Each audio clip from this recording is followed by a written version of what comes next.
Except what kind of way and welcome back to it, the Funnyness podcast. I'm out here with RyanDee and Benni Mosh, as usual. Today we're talking all things childhood, guys. Like this second is deep. Anyway, sloppy. I was just thinking. I was literally thinking of this second is deep. Yeah, we want to know, guys. Like, what happened? How did you get here?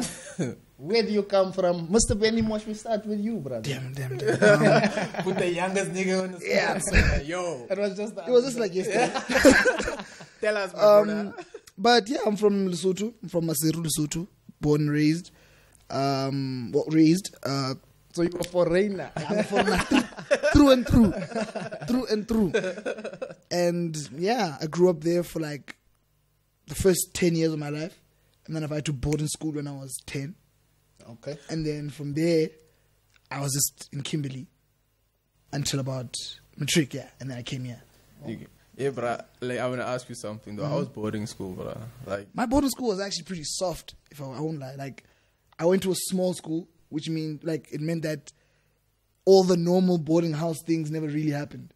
oh, As soon as something... What's normal boarding house thing? Like, I'm having so much thoughts now, bro. I don't know what's normal. for example, when you're in grade 8 and you get initiated, stuff like that. We never got initiated like that. dick or something.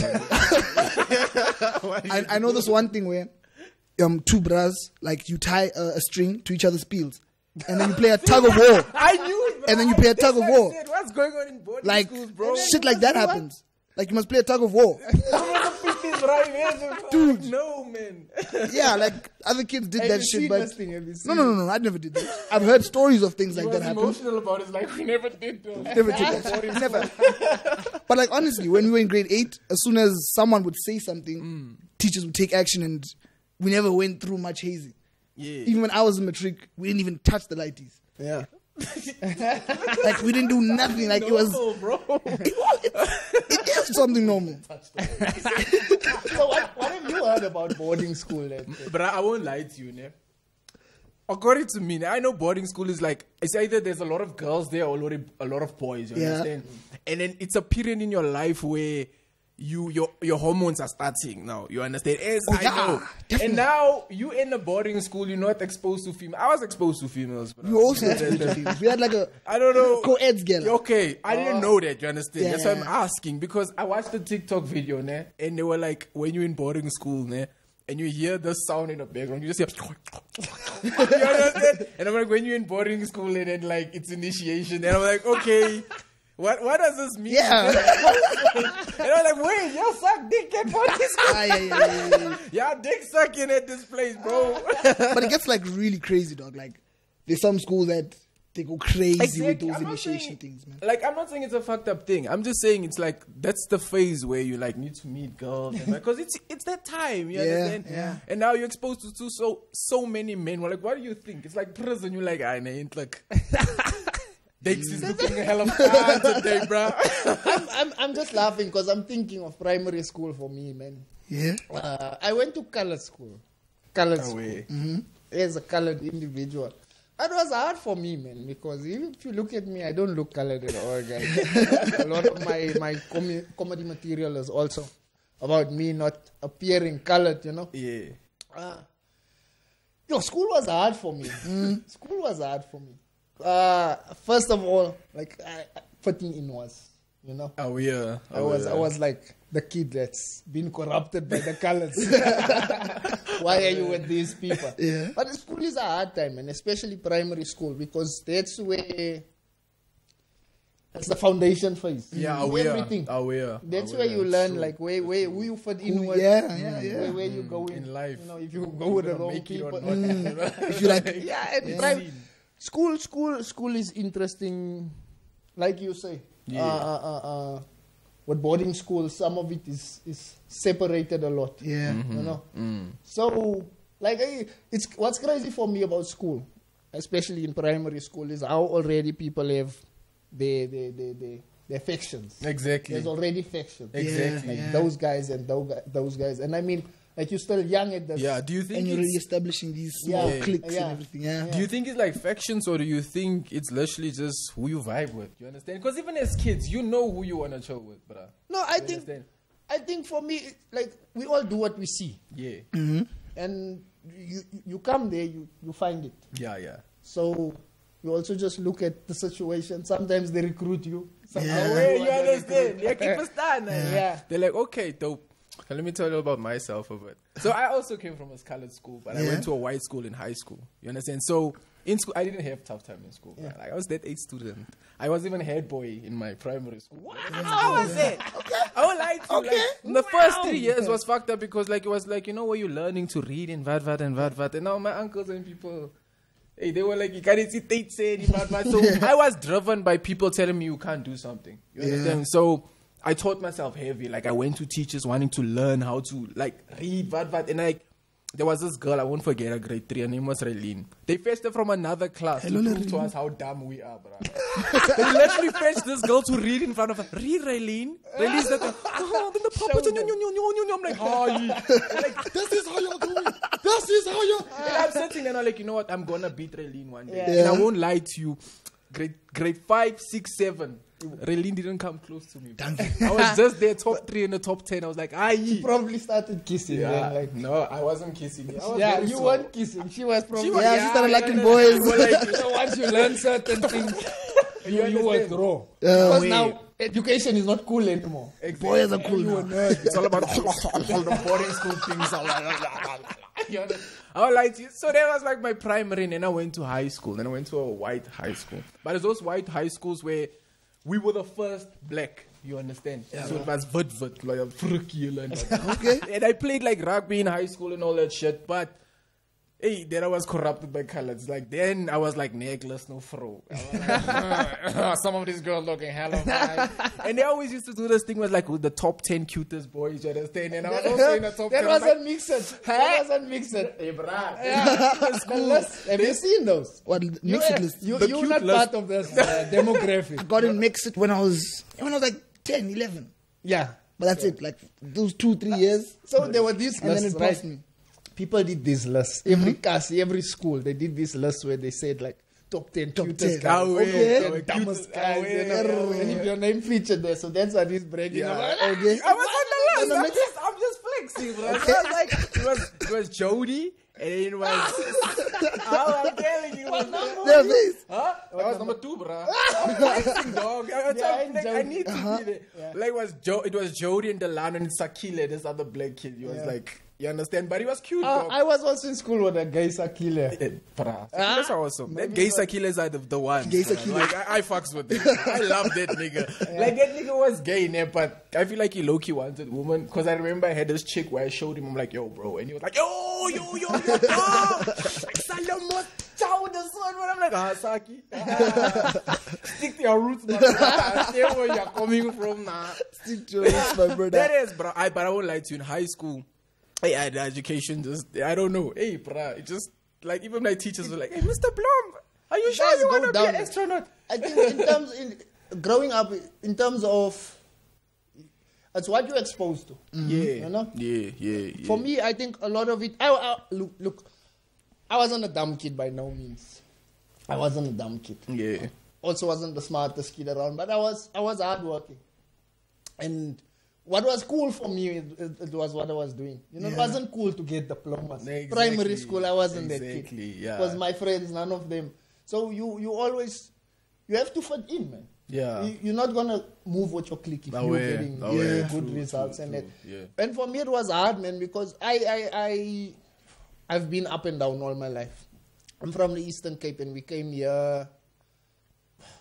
I don't even know all the timelines, but I always remember myself having to work extra hard to fit in because I was always the new kid. Like I was always the new kid. Yeah. And being new, you have to be funny. Yeah, you have to like overcompensate for not. Yeah. Exactly. Yeah. You know, Not being used to everyone. you can't be too smart. Yeah. Because now no one likes you.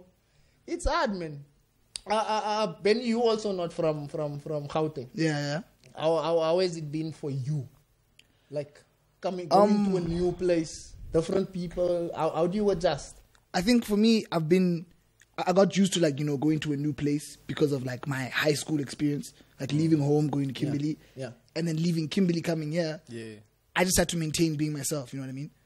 Although when I move from place to place, I get influenced by certain things, like, you know, What's popping there? yeah, what's popping there? Like when I was in Kimberley, I was talking like a colored person. You know what I mean? Like I got accustomed to that thing, but I was still Benni, regardless. You know what I mean? And that's the most important thing, that I remained as Benni. You know, even like. But at that age, do you know who you are and who you want to be? I think I kind of did, because when I went to high school, actually, I was going with my cousin.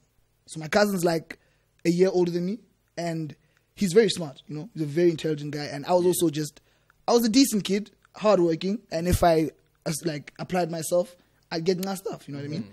And let's say when we got to like grade 9, 10, this bra's doing the sciences and the maths and whatever, and I'm like, okay, man, if I was at home with my parents and everything, because my parents are vets, I would have probably like, you know, done the whole science route, whatever. Yeah. But being away from home and like fending for yourself for that bit of time, it helped me like really understand what I actually want, what I actually like, what I don't like, for me to be like, yeah, I'm going to actually take this, like, you know, the choice to do this with my life. Yeah. So, yeah, I feel like, you know, moving away from home helped me build myself and learn a bit more about myself from a very young age. I feel like with me, it really affected me a lot, man, because, you know, if you look at it, other kids they were there where they were. They knew the people around them. They're already building from somewhere. So for you coming to a new place all the time, you have to always adjust, man. Yeah. And I think I struggled with that a lot, with myself a lot. I'm still struggling with myself in terms of who I am. Yeah, I'm with you with that, bro. Yeah. I'm still literally discovering who I am, bro. I don't know who I am yet. I'm literally still learning. And literally with me, I'm still learning. It's just that you gravitate towards an idea. Yeah. And then you like focus on making sure that idea kind of works for you.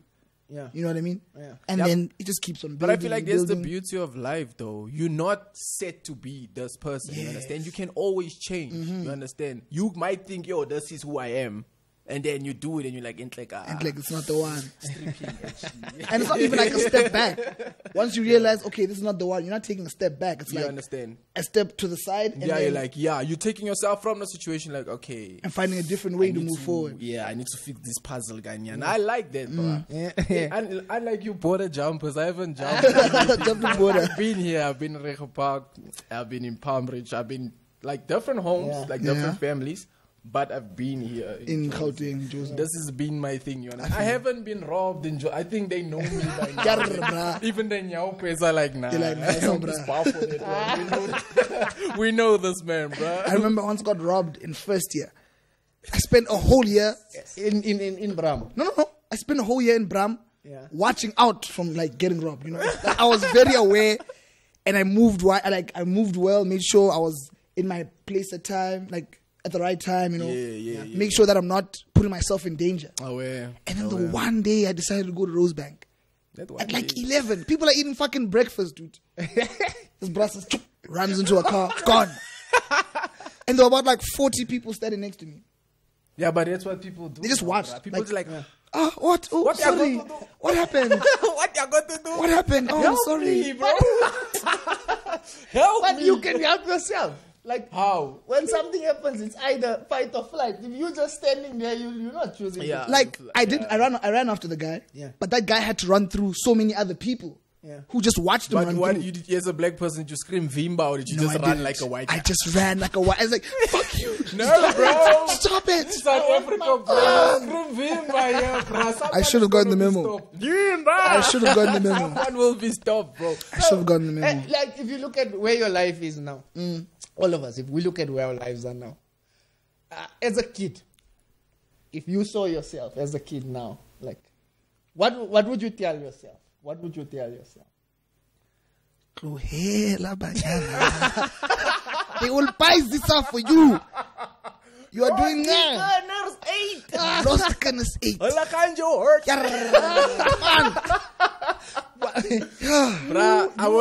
You were talking about girls. I would like to. When Drake said on that album of his, chasing women a distraction, I was like, hey, okay, I get it. I'm gonna listen to him. He's successful. I would like to. I love what you said there, bro. Yeah. Lost the Gunners 8, bro. But on my side, I wasn't the type of nigga who liked fucking a lot of women. Luckily, dude. Like, I won't lie to you, bro. When did you lose your V card? My V card. Yeah, right. When did you lose your flower? My flower. I think I was 19 years old, bro. Yeah, I was a late good bloomer. boy, bro. Late I bloomer. was a good boy. And I literally just met this girl who was older than me, bro. She was literally older than me. 32. How old? No. Like, I was 19, she was 24. Okay. And then I went to smoke weed. Did you consent? I wanted to. I was like, it's time, my brother. This is too long now. You need to do something with this thing. Huh? And then, 19, I downloaded the things. But then I realized, you know what? I had no 9. Then I started chowing, dog. I was like, yo, I'm literally coming up as this famous nigga. And the girls are already by default, they there. So I was like, yeah, chow them. But then I was like, you know what? I don't want this. It's too much. And I said also, like, I like be with one woman. Hey, stress, man. Yeah. I was like, be with one woman. You understand? If I saw myself now as a kid, I don't know. I don't know what I'd say to myself because a lot has happened, man. I think that, like, if I saw myself, that was the question. I was commenting on your things. Like, it's gonna be better days, bro. This is just a moment. It's just a phase. Just like, as long as you wake up every day telling yourself or asking yourself, will future me be proud of what I did today? You're going to be all right. There's going to be better days. No matter how fucked up that day was, no matter how fucked up your week or month are or where you are in life now, there's going to be better But days. I want to know from Benni, like, why? What did the girls do to you, bro? No, man. It's not even like what the girls are doing to me. It's just that it's more about focus. Yeah, you know, focus, like Ryan said, that Drake line of girls are a distraction. Yeah. Man, and I'll be honest, you know what I mean? Like, it's not like I'm getting hands all the time or whatever. But I'm usually focused on myself and what I need to do. Yeah. But then if a gun comes and just smells, it could just turn everything upside down for like a few weeks and then I must start back at square one, you know what I mean? Yeah. So, bruh, avoid all what of you're that. saying is so deep, bruh, because you need to understand. You coming from shit in your life, you understand? And you need to fix what you've done back then. You need to heal from that. You need to become better from that. But now you're not going to focus and deal with all you because now there's a cunt in the wake, you understand? And now, especially for me, on my side, ne, I'm not ugly, bro. I'm not being cocky. I'm not an ugly guy. You understand? So for me, it was never hard getting a girl. Like even from the youngest of them, be my girlfriend. Yes, there we're vying. We're dating. It was fucked up, but it's never been hard. They asked you out. Yep. You understand? It's never been hard. I said be my girlfriend though, but they asked me out. You understand? But it's never been hard for me getting fro. You understand? And you lose yourself because. I won't lie to you. Like I said, when I got that first Ntwana, I was like, yeah. But now I notice I had too many options, and this is how I'm gonna fuck up my life. You understand? Yeah. I'm definitely gonna fuck up because I literally saw myself even flopping. And I think that's what I'm exactly talking about. That I can have a perfect situation. My life is going now, my current is now, but then as soon as options open up, bro, it just fucks up everything. The whole boat is now tipping, problem, and bro. If you lose that boat thing and the boat tips over, I won't lie to you, bro. So yeah, dog. I feel like this woman. I'm not saying woman. Get yourself one good one. Yeah. You understand? That's gonna give you stress because they all come with stress. You understand? They all. So you must first try all the other ones and then you find the one. I don't want to try anyone anymore. Same, bro. I don't want to try anything. They all come with the default settings. I just want a bumper. They all have that setting, something solid. Keep it running. Yeah. Hopefully I won't mess up again and just bumper something solid. I feel like this woman thing. Keep it now. I feel like this woman thing is a topic on its own. It is a topic on its own, and I don't feel. It's about the woman. It's where you stand as a man in your life, bro. You understand? Because if you're gonna come let a woman come in your life and tipple your boat over, you need to really balance your foundation more as a man, bro. As a child still, you're not looking to get married. You're not looking for a wife. But also as a child, I'm not looking to get messed up by hands like that. You know, I want to make sure that I can still operate now, keep my head above the water, regardless of who is coming in to mess up whatever. That's what I'm saying. So it becomes alarming as soon as a cunt can come and mess up plans that I've, been plotting on for the past few weeks. I understand. Yeah. But I feel like we can't always just blame the woman. Maybe Yeah, us it's as me. guys. It is me. It we is a get, me thing. we like dollar one. And when we dollar in this one, we're like, yeah, girl. And then another one sees that. I don't know why women are like that though. They're also toxic.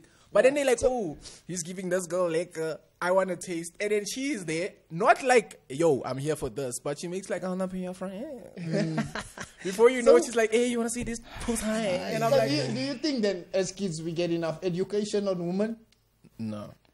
I don't think we need to get education on women. We need to get education on ourselves. Like, Yeah, on if I had the emotional intelligence that I needed to keep up all the commitments that I've had, I feel like I'd be so nah. Oh, yeah. But because I don't have that emotional intelligence, I'm messing up and losing good things, bruh. This is subject factual, bruh. We've never been taught this, bruh. If We've never been taught that. If they taught us emotional intelligence in Sgela instead of like LO, where you learn about AIDS in a board game, I'm telling you, so many of us would have like real solutions to our problems. You know what I mean? Like you don't know about anxiety until it hits you when you're 23. But if you were taught about anxiety when you're in grade 3, it's factual, bruh. and they tell you A, B, C. No, I think there should be a science to education and what you should be taught as a child. Because if you know about depression and anxiety in primary school, don't you think you're gonna feel like I'm depressed as fuck? Like No. But not if you know about sex in primary school, you're gonna want sex. I Understand what I'm feel you. saying? Nah, bruh. But I'm sure like there's a way of like making it grade 1 level depression. Teach them entry level, gradually. grade 3 level anxiety. Bruh. I feel like since I was a kid, I was a very smart boy, bruh. Yeah. Like all this shit. I knew about it. I remember I was this little lighty, not even hardly in grade 3. I was listening to my uncle and them pomp each other in the next room, bruh. I remember playing with my niece, bruh. And I'm like, hey, shh. I'm hearing something. I'm hearing, but I'm like, hey, I can hear. I knew what these things was, you understand? I feel like having too much information at a young age isn't bad for you. It's what you do with the info. And you must be taught how to like move. How to apply it in life, bruh. So I can have a 5-year-old know about sex, you understand? I'm not saying that they should, but I'm saying they can know about it, but literally be aware. So by the age 6, 7, a pedophile uncle can't come into the house and try and do things on a child. They know the child exactly will be what's like, happening. Hey, what are you doing? I know what you're trying to do. It's about, hey, dog, I was very smart. Unfortunately, I was very smart, my bruh. I remember waiting for them. Knowing about sex doesn't make you smart. Hi, dog.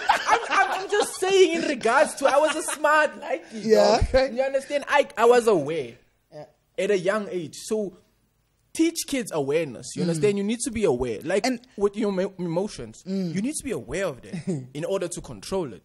Because if you're going to if you say something, I get offended, then I just blow out. You understand?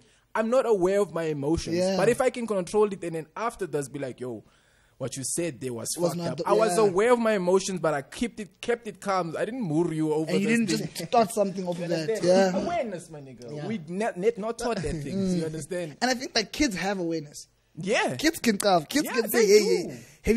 Have you noticed when a They kid, see what you do. do you know those kids when like an uncle or like a dad has a hand and then he brings another hand over and the kid's like, yeah. Daddy, why you have Auntie yeah. Mang Mang? They You left see, the bra. bruh. Kids can carve. They see. You just have to make sure that they believe in that awareness of theirs. You know what I mean? Yeah.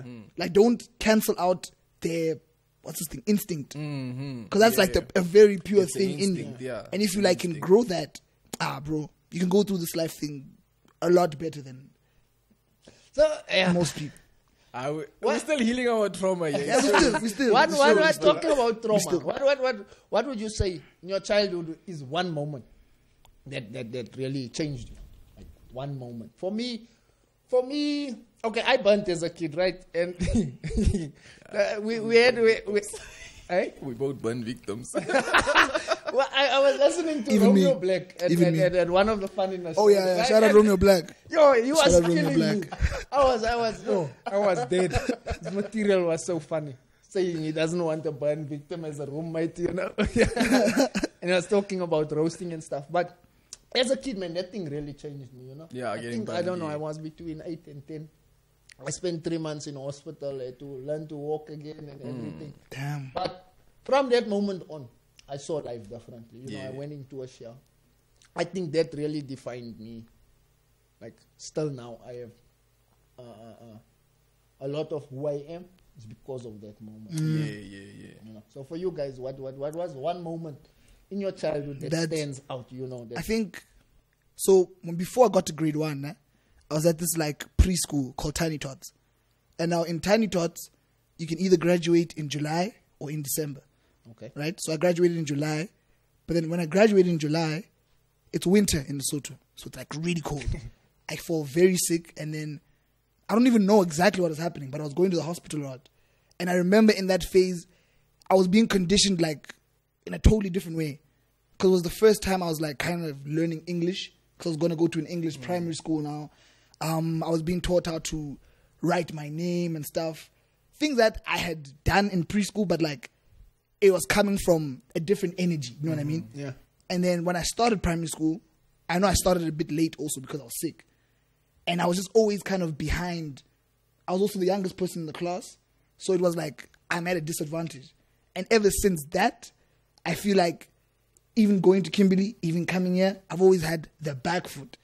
And I've always been riding with that. Okay. Making sure that you have to work harder now than everyone else. And just having the back foot is nice because like I have like a perspective that's like drawn out a little bit. You know what I mean? You get to see the world like not the same way as everyone else. Yeah. Because you're not starting from the same point as everyone else. It's like, it's just different. So I feel like that point in my life really like set the tone. Because ever since it's just been the same thing of working extra hard because you're a little bit behind. Yeah. So for you, other than sex, Ryan, what is other than sex, what happened to you? Like, as you guys were talking, I was thinking of all the trauma, and I was like, yo, which one qualifies for who I am now? I don't know, bro. Like the first one you can remember.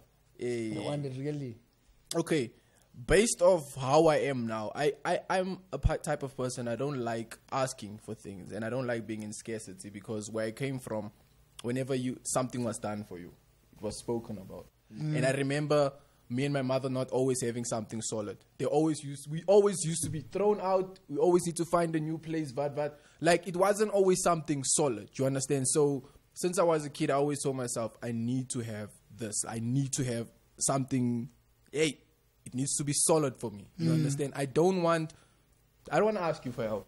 You understand? I don't mean it in a arrogant way, but because of back then, and I noticed how we went with me and my mother and blah, blah, blah, I was like, you know what?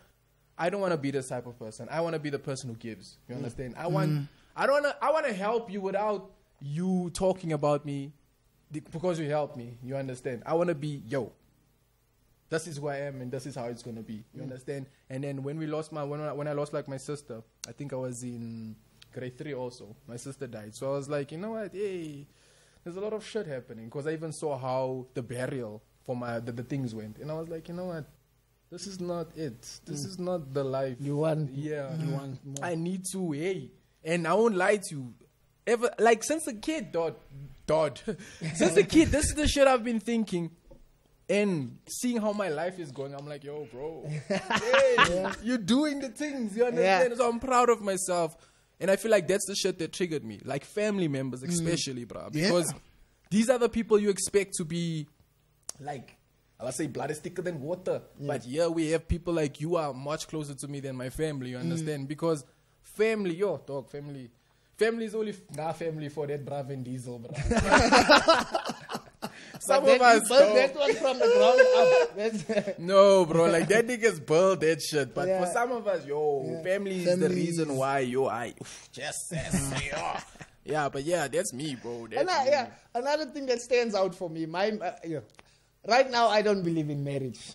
Like I'm alright with that thing. For one reason, my mom and dad got married twice, divorced twice. I don't remember much about what happened when they were together. But after growing up, I know the nigga was naughty.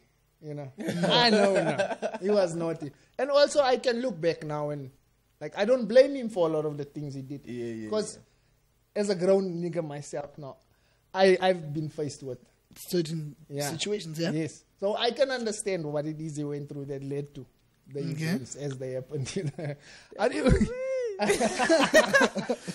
He didn't do hella than Yanas, bro. He didn't do hella them. So, like, for me, it's really, like, what happens to you when you're younger, man? It really, these things stay with you. Yeah, it shapes you They stay and with who you are as you grow. And it literally shapes the relationship you're going to have in the future with people, bro. Yeah. And if you don't deal with your younger self shit, man, it's going to affect your future relationship. I've seen that, dog. Yes, it Just does. because maybe my uncle, my auntie, someone did something to me back then, I'm going to meet someone new in my life who doesn't want to do the same, but I'm going to put that, because of that shit I went through, I'm going to put it on you now. Yeah. Like, yo, you're going to do the same thing. But there you're breaking something good because of a childhood trauma. Deal with that trauma.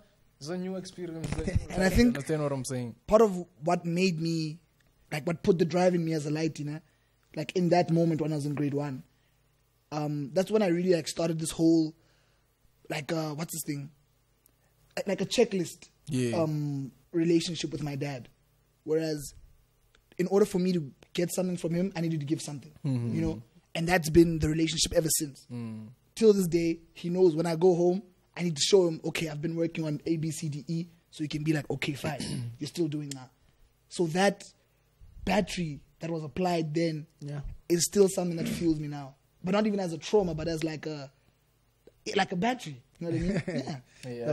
I don't know if I have father trauma. I don't know yet. I don't know. I'll still discover that self, but on If my you have side, daddy issues. I don't know if I have daddy issues. My father just like, he was like, yo, bro, I'm gonna go buy soap. I'm gonna see you. I was waiting by the door. I'm like, yo, when is the nigga coming with the soap? Are you my father? Are you my daddy now? Yeah. But I think anything we go through as children, like, we need to, when we grow up and get to a point of parenthood, Exactly. we need to be better. Yeah. And then obviously, like we said, there are things that we weren't taught at a certain age. Like nothing, there's no holds barred, like in terms of an education for just laying the foundation. Yeah. But yeah, man, I think we can wrap this one up, guys. Oh, pretty nice. So now we know why. Yeah. Now we know. All you said was girls. So My daddy. all we spoke about was girls and trauma. like it makes me believe that girls are a problem from young. Like, Hey, dog. You know, there's just one thing you said to me in the car when we were driving towards somebody. You were like, bruh, there's no way all the guys are the problem. There's no way each and every guy is the problem. And I was like, ever since, I was like, me be very lazy. Hey, that gender, dog.